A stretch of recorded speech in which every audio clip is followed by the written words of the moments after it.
વલ્લભાતી સુબોધિનીજીનું પાન વલ્લભ કરાવે તો થાય, આને સ્પર્શ કરવો આપણા બસની વાત નથી.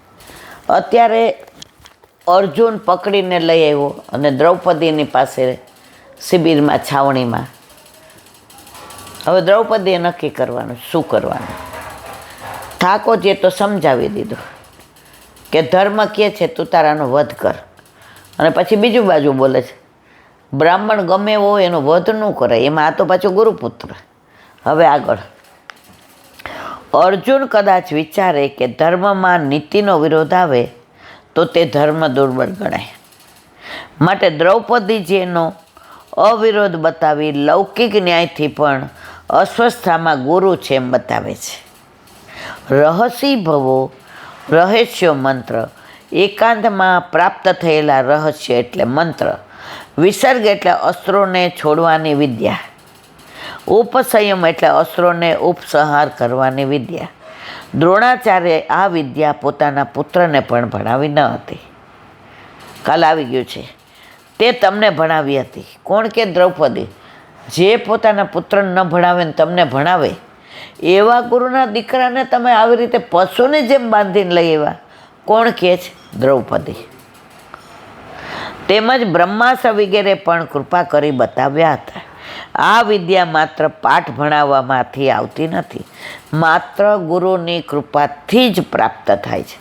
તે બતાવવા યદનુગ્રહાત પદ મૂક્યું છે. કદાચ અર્જુન કહે કે મને વિદ્યા શીખવનાર દ્રોણાચાર્ય આ નથી, ત્યાં દ્રૌપદી કહે છે સ એસ ભગવાન દ્રોણ પ્રજારૂપેણ વર્તતે તસ્યાત્મતો જ પત્યામાસે નાય ભાગે દ્વિરસ કુપી. અર્થ, આ અસ્વસ્થામાં ભગવાન દ્રોણાચાર્ય પુત્ર રૂપે રહેલા છે. પિતા નથી પણ પિતાની પ્રતિકૃતિ રૂપ આ પુત્ર તો છે ને. તેમની અર્ધાંગના વીરપુત્રને જન્મ આપનાર ગૌતમી દેવી બેઠા છે, તે સતી થયા નથી. મારે તો 5 પુત્ર જતા રહ્યા પણ મારા 5 પતિ બેઠા છે. હવે તમે આનું આ વીરપુત્રને જન્મ આપનાર ગૌતમી દેવીના એકના પુત્રને મારી નાખો તો એ ગુરુ પત્ની અને ગુરુ તમારા ઉપર શું લીલા કરે. હવે કે છે ભગવાન પદ મૂકી દ્રોણાચાર્યજી અસ્વસ્થામાના રૂપમાં છે. અને બીજું કારણ બતાવે છે. દ્રોણાચાર્યજી બ્રહ્મજ્ઞાની હતા. બ્રહ્મજ્ઞાની સ્વેચ્છાએ દેહ ત્યાગ કરી શકે છે. દ્રોણાચાર્ય તમારા ઉપર ઉપકાર કરવા માટે દેહનો ત્યાગ કરવાની દશામાં પોતાના પુત્રનું મરણ પામ્યા છે. એ સાંભળી પુત્રનું મરણ ન થાય અને હું અસ્વસ્થામાના રૂપમાં જીવિત રહીશ એવો વિચાર કરી પિતૃ શરીરનો ત્યાગ કર્યો. જુઓ, દ્રોણાચાર્ય ધારત તો ન મરત, પણ છતાંય તમારા માટે એણે વિચાર કર્યો કે હું લીલામાં પહોંચી જાઉં તો અસ્વસ્થામાં મારા પુત્રના રૂપમાં તો જીવિત રહીશ, એટલે હું જઈશ એટલે મારો અર્જુન જીતી જશે અને કૌરવના પક્ષમાં અસ્વસ્થામાં રૂપે હું જીવિત પણ રહીશ. માટે આ અસ્વસ્થામાં દ્રોણાચાર્ય જ છે. શ્રુતિ કહે છે આત્મા વય પુત્ર નામાસી, પિતા જ પુત્રના નામથી અને પ્રજારૂપથી પ્રસિદ્ધ છે.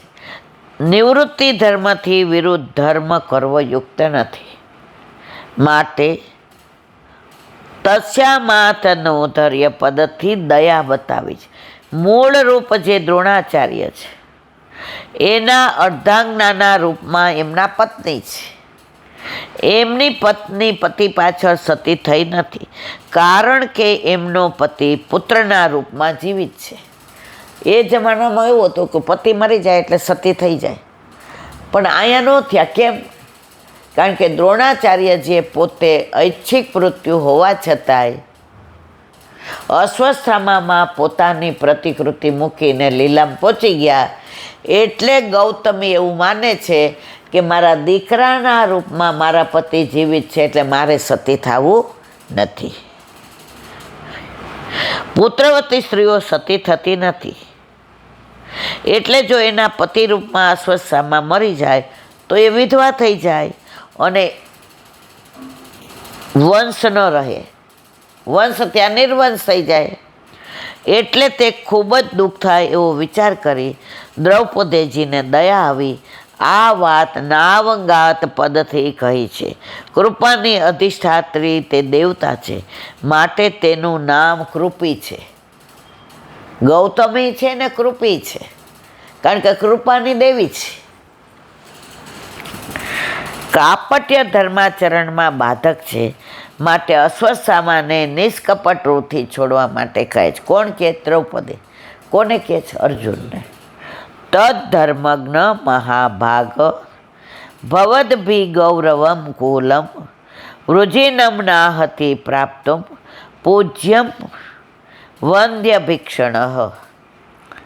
અર્થ: હે ધર્મજ્ઞ, હે મહાભાગ, હંમેશા પૂજા કરવા યોગ્ય અને વંદન કરવા યોગ્ય ગુરુના કુળને દુઃખ પડે એવું કાર્ય તમારે કરવું યોગ્ય નથી. ગુરુના કુળને કાંઈ દુઃખ પડે, કાંઈ તકલીફ થાય એવું આપણાથી થાય નહીં. કોને કહે છે? અર્જુનને. કોણ કહે છે? દ્રૌપદી. સુબોધનીજી. દ્રૌપદી કહે છે કે જો કોઈ પણ રીતે ગુરુકુળને દુઃખ આપવામાં આવે તો કરેલો ગુરુ સેવારૂપો ધર્મ કપટ સહિત થઈ જાય છે. એટલે ધર્માચરણમાં જે કાપટ્યને સમજતો હોવા છતાં એમ કરે તે ધર્મજ્ઞ નથી. આજે જે ધર્મને જાણતો નથી, જે ગુરુને ઓળખતો નથી, જેને ગુરુ પ્રત્યેનું જ્ઞાન નથી, એ આવું કરે તો માની લે, પણ તમે આવા ધર્મજ્ઞ થઈને આવું કર્યો છે, એને મરાય નહીં.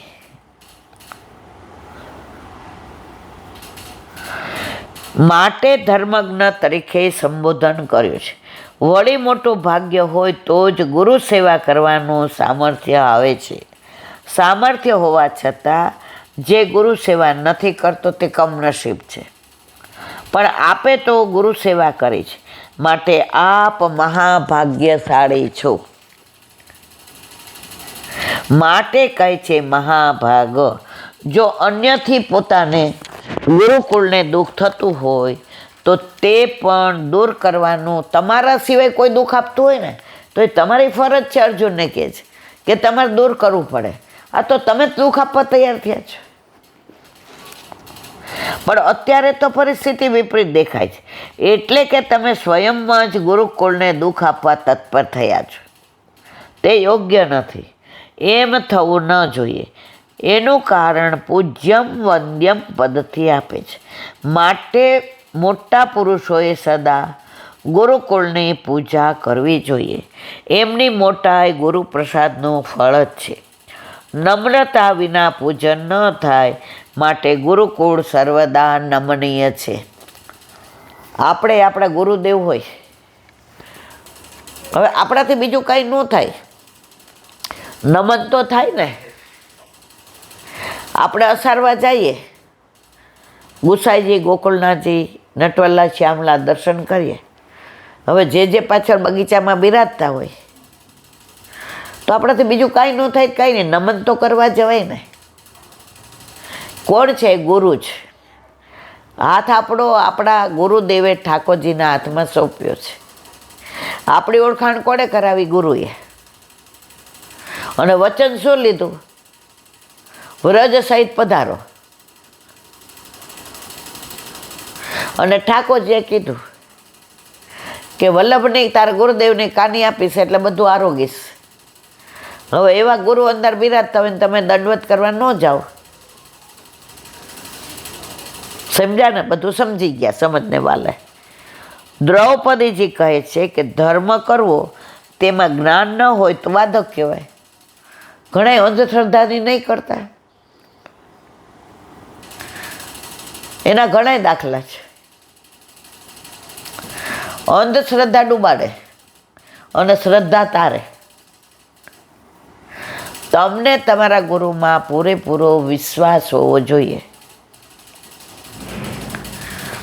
આજે હોસ્પિટલમાં રજા આપીને આપણે ગયા હતા દંડવત કરવા ગુરુને. અરે હજી તમારે તો ઘણા બધા વૈષ્ણવની હારે આ બધા સત્સંગ કરવાનો. ઊભા થાવ. શેના દુઃખી થાવ છે? ત્યારે મને એમ થતું હતું કે જીવીશ કે નહીં. આ જો મારો વલ્લભ, મારો ગુરુ. કારણ કે શ્રુતિમાં કહ્યું છે યદેવ વિદ્યયા કરોતિ, જે કંઈ જ્ઞાનપૂર્વક કરવામાં આવે છે તે અંધશ્રદ્ધાથી નહીં કરવાનું. આણે આમ એક દાંતણ મૂક્યો એટલે હું જોડી મૂકી દઉં એ અંધશ્રદ્ધા છે. પણ તમારી પાસે ચમચી નથી એટલે દાંતણ મૂક્યો છે. તમારી પાસે ચમચી છે, એનું જ્ઞાન છે તો ચમચી મૂકો, દાંતણ મૂકવાની જરૂર નથી. જ્ઞાન હોવાથી સામાન્ય જે સુખ દુઃખ થાય તે પોતાને થાય તો કેવું લાગે તે સમજાય. જે આ સમજે છે તેણે ધર્મ સાચવો કહેવાય. આજે હું તમારી યારે તોછડાઈથી વર્તું, તમારું અપમાન કરું, એ જ વસ્તુ મારા ઉપર વિચારું કે મને કોઈક આવું કહે તો કેવું થાય, તો મને કોઈનું અપમાન કરવાનું મન નહીં થાય. ઘણા મંદિરમાં દર્શન કરતા હોય ને તો ઠેકો રાખ્યો, ઈજારો રાખ્યો કે અમે જ પહેલાં, અમારી જગ્યાએ કોઈ બેસાય જ નહીં.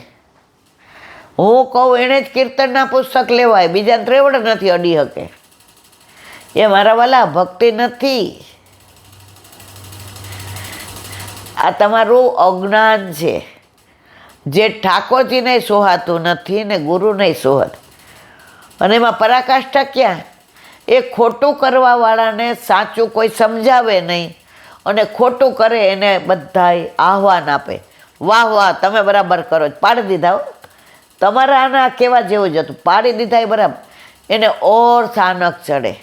મારા વાલા બધાને દોષ લાગે છે. પણ આમાં કેવું હોય, 99 ગાળ સુધી ઠાકોરજી સહન કરે શિશુપાલને, 100મી ગાળે ઠાકોરજી સહન કરતા નથી. એટલે હવે આપણે જોવાનું છે.